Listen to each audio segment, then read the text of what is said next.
स्नपयामि वामदेवाय नमो ज्येष्ठाय नमश्चेष्टाय नमो रुद्राय नमः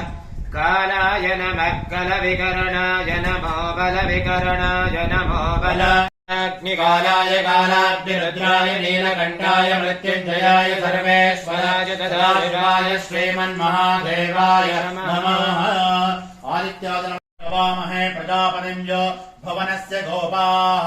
मृत्योस्त्रायतो पार्त्वगन्धतो जोग्देवाजरामजेमहे अमृतभूया ददयस्य मस्य बृहस्पते अभिषश्चेन मुञ्चः